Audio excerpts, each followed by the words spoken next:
नमस्कार, मी आपल्या सर्वांचं एस-एम-ए चॅनलवरती स्वागत करत आहे व आपण आपल्या चॅनलवर पहिल्यांदाच आला असाल तर आपल्या चॅनलला सबस्क्राईब करा ही विनंती। तर पहिली अपडेट, ऑइलच्या प्राइस आता $70 पर बॅरलच्या खाली आले आहेत। याची कारणे काय सांगितली जात आहेत तर एक रिझन हे सांगितलं जात आहे की यूएसमध्ये मिस्टर ट्रम्पने जे म्हटलं आहे ट्रिल्स बेबी ट्रिल्स, तर त्याचा अर्थ असा आहे की तेथे आता ऑइलचे प्रोडक्शन भरपूर जास्त होणार आहे व तेथील ओव्हरऑल ऑइलचे स्टॉक भरपूर वाढणार सुद्धा आहेत। अँड प्लस सर्वात महत्त्वाचे वगैरे जे कारण मला वाटतं की तर ते हे आहे की ज्या पद्धतीने चर्चा होत आहे की मिस्टर जेलेन्स्कीने ही पीस डील्सवर म्हणजे शांतता करार वगैरे अप्रूव्ह केलेला आहे किंवा अप्रूव्ह वगैरे करतील आणि स्पष्टपणे तेथे काही निगोशिएशन वगैरे होतील व शेवटी काही म्हणजे लवकरात लवकर भविष्यामध्ये ते पूर्ण होतील अशी आशा आहे, म्हणजे असे वाटत आहे। तर त्याचा एक परिणाम वगैरे हा होऊ शकतो की कदाचित हे झाले तर किंवा हे होत असेल तर निश्चितपणे मला वाटतं की रशिया जगासोबत किंवा तेथील महत्त्वाच्या करारावर स्ट्राईक वगैरे करेल आणि तेथून जर सप्लाय पुन्हा कमी जास्त प्रमाणात नॉर्मलाइज झाला तर स्पष्टपणे क्रूड ऑइलच्या किमती घसरण्यामागे हेही एक रिझन नक्की वगैरे असू शकतं। एक म्हणजे गोष्ट वगैरे ही चांगली आहे आणि इंडियासाठी। तर या क्रूडच्या किमती वगैरे कमी होत असतील तर खूप सकारात्मक बातमी असू शकते। जर आपले इम्पोर्ट बिल तेथून कंट्रोलमध्ये येत असेल तर तसंच आपलं करंट अकाउंट डेफिसिट ही तेथून कंट्रोलमध्ये येऊ शकतं। तर मला वाटतं की ह्या सर्व गोष्टी आपल्यासाठी खरोखरच चांगले आहेत आणि चांगल्या प्रकारे खेळतील आणि या क्रूड ऑइलच्या प्राइसेस कमी होणे हे इंडियासाठी खूप पॉझिटिव्हनेस आहे। आता दुसरी न्यूज अशी आहे की यूएसकडून टॅरिफच्या रिलेटेड जर आपण टॅरिफची गोष्ट केली तर पहिल्यांदा कॅनडा मेक्सिकोवरती टॅरिफ त्याने लावले गेले होते, तर तेथे कदाचित पुन्हा काही निगोशिएशन वगैरे चालत आहेत अशी न्यूज येत आहे। अँड यावरती मार्केटचे पॉझिटिव्हनेस रिॲक्टिंग वगैरे करत आहे किंवा एक चांगली प्रतिक्रिया वगैरे दिली आहे। स्पेसिफिकली डाऊन झोन S&P 500 किंवा नॅसडॅकची गोष्ट केली तर ते येथे कमी जास्त प्रमाणात पॉझिटिव्हनेस वगैरे त्यामध्ये दिसली। जेव्हा अशाच प्रकारे काल न्यूज आली होती तेव्हा त्यांचा परिणाम खूप निगेटिव्ह होता। डाऊन झोन पाहिलं तर 1.55% खाली अँड S&P 500 1.22% आणि नॅसडॅक ही 0.35% वगैरे म्हणजे पर्यंत वगैरे म्हणजे इथपर्यंत वगैरे खाली गेला होता आणि हा इनिशियली जेव्हा स्टार्ट वगैरे झाले होते तेव्हा 2% कमी झालेला होता, पण तो पुन्हा रिकवर वगैरे करत होता, म्हणजे रिकवर वगैरे झाला। या काही कारणामुळे मला वाटतं की पुन्हा येथे म्हणजे एक वेळे निगोशिएशन वगैरे झाले तर किंवा होत असेल तर कदाचित याचा आणखी एक स्ट्रॉंगली असे वाटतं की या टॅरिफचे नक्की सोल्युशन ते काढतील, म्हणजेच तेथे असे डील वगैरे होऊ शकते, काही तुम्ही कमी करा व काही आम्हीही कमी करणार व अशा प्रकारे ही ठराविक मिडल लाईन तिथून काढली जाईल।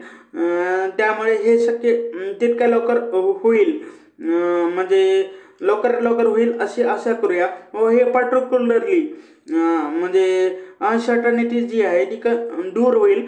त्यामुळे एक चांगलंच पॉझिटिव्ह वगैरे आपल्यासाठी सुद्धा असू शकतं। त्याच्यावर पुढील म्हणलं तर आता कारण की यूएसने म्हटलं आहे की यूएस आता रेसिप्रोकल टॅरिफ इम्पोज करणार आहे against India, China and other countries also. या सर्व गोष्टी 2 एप्रिलपासून होतील असे त्यांनी म्हटलं आहे। स्पष्टपणे मला वाटते की याचा मेजर इम्पॅक्ट इंडियावर होऊ शकतो, कारण विशेषतः जे मिस्टर ट्रम्पने सांगितलं आहे की इंडियामध्ये ऑटो टॅरिफ 100% आहे कम्पेअर टू यूएस। तर US काहीही चार्ज वगैरे करत नाही. म्हणजे आपण वगैरे काय विकतो आणि तेही इथे काय विकणार आहेत हे काय माहिती नाही. आता हे वगैरे हे आता आपल्याला पाहावे लागेल. आता टेस्लाची गोष्ट वगैरे होत आहे.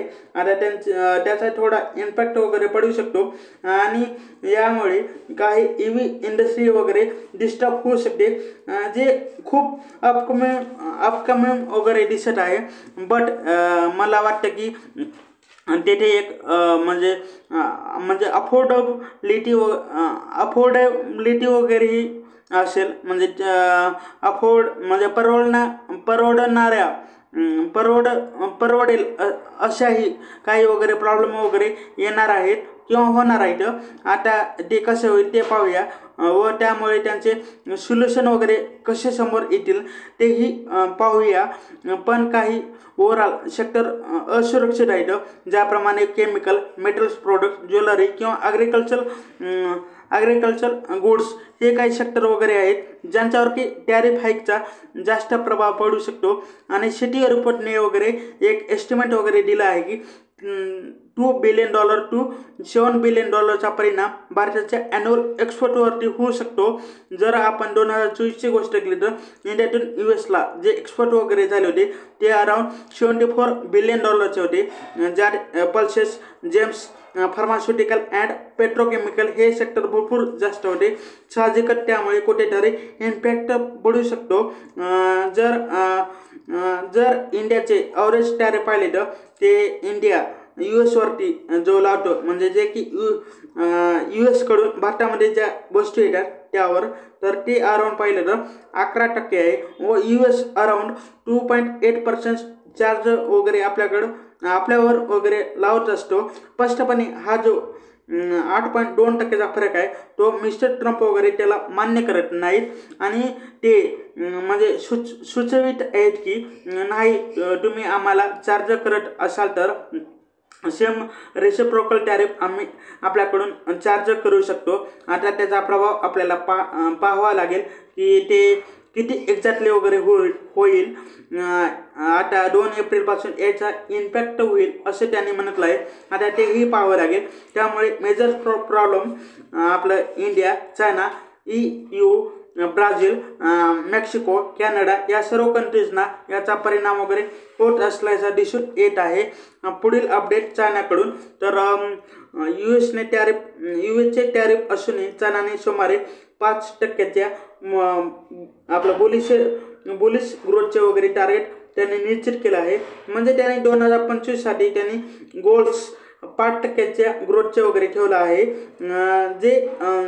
जे गव्हर्नमेंट स्पेंडिंग वाढवणार आहेत. मेनली बिकॉज ऑफ त्यांचं फिस्कल डिफिसिट जे आहे तो अर्लियर 3% वगैरे होतं, तर त्यांनी 4% पर्यंत निर्णय घेतला आहे. असं का केलं आहे? कारण ते अर्थामध्येच एक टिपिकल स्टिम्युलस गव्हर्नमेंट तेथे देणार आहे आणि तेथे त्यांना बँकिंग ग्रोथ वगैरे करायचे आहे किंवा करत आहेत. तर येथे नक्की काय होईल आणि किती होईल हे पाहणे खूप महत्त्वाचे असेल.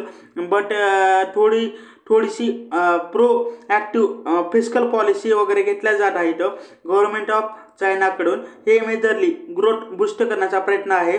12 million new urban job create करण्यासाठी प्लॅन वगैरे त्याने बनवला आहे. म्हणजेच अराउंड 1.2 करोड नवीन अर्बन जॉब क्रिएट करण्यासाठी ते प्लॅनिंग वगैरे करत आहेत व अनएम्प्लॉयमेंटचं टार्गेट 5.5%नीच ठेवलं आहे. 2024मध्येही हेच सेम लक्ष वगैरे होतं आणि तेथे US टॅरिफमुळे त्यांना काही चिंता वगैरे जाणवत राहतं, स्पेसिफिकली एक्सपोर्टवरती आणि ओव्हरऑल ग्रोथवरती.